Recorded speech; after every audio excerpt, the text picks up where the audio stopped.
환자와 사별리는 남은 가족의 지지까지도 포함을 해야 된다는 거죠.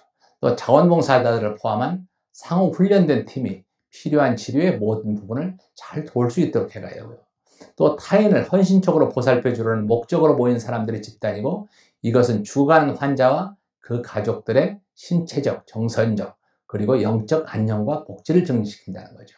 그리고 인종이라든가 국적, 종교, 경제적 지위 등의 차별을 두지 말고 누구에게나 베풀어져야 된다는 겁니다.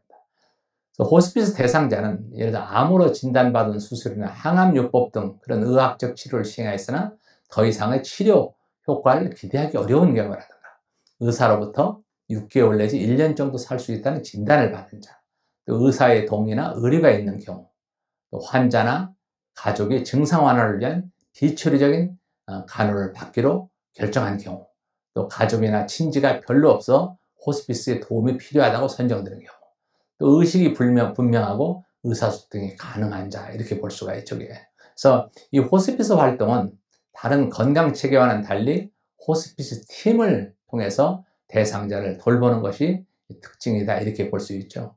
특히 이제 전인을 목표로 전문직과 비전문직 요원이 협동해서 임종 환자를 돌보는 것을 목적으로 하고 있습니다. 그래서 최근 몇 년 동안 건강 전달 체계라든가 의료 지식은 전인 간호 준비를 위해 필요한 기반이 됐고, 그것은 양이나 복잡성에도 많이 증가가 됐습니다. 그 결과 새로운 전문직 그룹이 환자와 그 가족의 다양한 요구를 충족시키기 위해 발전되었습니다.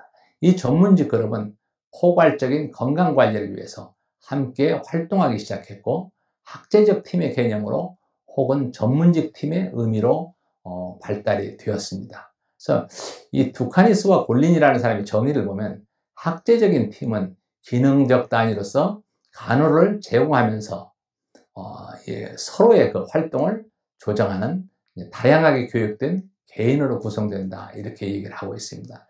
이 의미는 각 개인이 모여서 호스피스 팀을 구성하지만 팀은 개인의 통합을 초월한다. 그리고 지속적인 간호를 분담하고 통합하기 위해 조정자가 있고, 또 팀 구성원은 임종 환자와 그의 가족에게 투신할 수 있어야 된다는 겁니다. 그리고 가족과 함께 돌봄의 공동체를 형성하기 위한 그런 호스피스의 철학의 어떤 적용, 또 헌신, 이런 것들이 필요하다고 볼 수가 있죠. 팀의 기능은 환자를 포괄적으로 돌보는 데 있고, 팀 구성원은 확고한 목표와 과업을 성취하기 위해서 함께 활동하는 데 있어서 호스피스 철학과 기본적인 생각을 공유해야 한다는 겁니다.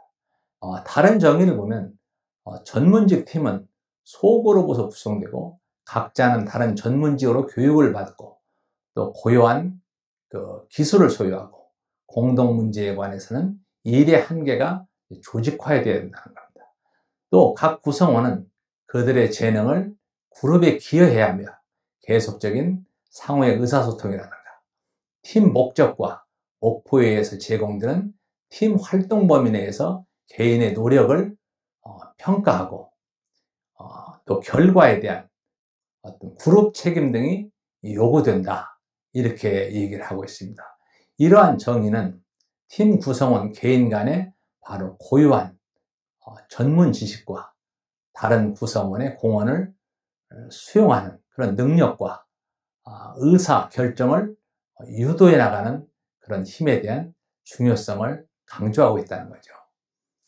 팀 기능에 그 영향을 주는 요소로서는 어떤 그 하나의 조직의 환경이라고 볼 수 있죠. 그래서 팀 조직의 어떤 구성 관리의 인식이라든지, 안 그러면 그 조직의 어떤 목적이라든가, 또 프로그램의 어떤 준수에 대한 부분들을 얘기를 할 수가 있습니다.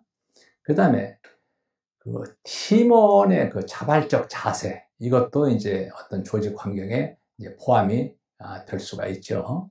그리고 이제 환경적, 사회적 그런 요인이 있고요.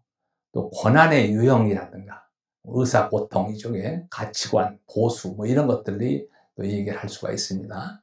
그다음 팀 구성원을 보게 되면 역할이라든가 중복 가능성 방지를 위한 어떤 나눔이 필요하고요. 개인의 목적과 팀 역할, 또 기대가 또 일치해야 될 필요가 있습니다. 그리고 호스피스 팀 구성원의 역할과 자격에 대한 부분을 보게 되면요. 우선 호스피스 조정자가 있죠. 호스피스에 대한 사명과 비전이 확고한 자로서 호스피스 전체를 감독하고 조정하고 팀 효율을 주재하는 거죠. 자격은 말기 환자의 신체적, 정서적, 영적인 필요를 충분히 알고 증상과 통상 조절에 대한 교육과 훈련을 받은 자로서 인간에 대한 이해와 또 죽음에 대한 기초가 확고한 그런 훈련된 행정가, 그래서 사회사업가라든가 의사라든가 아마 사목자 등이 해당이 됩니다. 의사는, 의료인은 바로 환자와 가족, 종사자들에게 임상적인 소견과 의학적 정보를 제공해야 되고 그 내용에 대해서는 기록을 남겨야 되는데 여기에 이제 책임의사가 있고 또 이제 우리가 보면은 또 그 담당 의사 뭐 이렇게 좀 나눌 수가 있다라는 겁니다. 그리고 이제 분야별 전문 요원, 바로 이제 호스피스가 이쪽에 그런 분들, 이런 부분들을 생각하고 이제 또 간호 보조 인력이 또 있습니다. 그리고 사회복지사, 환자와 가족의 사회복지 요구를 평가하고 사회복지 서비스를 제공하는 이제 사회복지사가 있고요. 그 다음에 자원봉사자, 환자와 가족에게 사회 심리적인 지지이라든가 실제적 도움을 주는, 그리고 각종 치료사, 물리치료사, 언어치료사, 뭐 저기 있죠. 그런 분들, 그리고 또 환자의 영양 상태라는 영양사, 그리고 약사, 뭐 이런, 그리고 또 행정가, 이런 어떤 구성팀들, 이런 구성팀들이 상당히 그 조직에 같이 이제 일을 하고 있다, 이렇게 보면 될 것 같습니다. 자, 이상으로 우리 호스피스에 대한 어떤 접근에 대한 부분을 마칠 수 있도록 하겠습니다.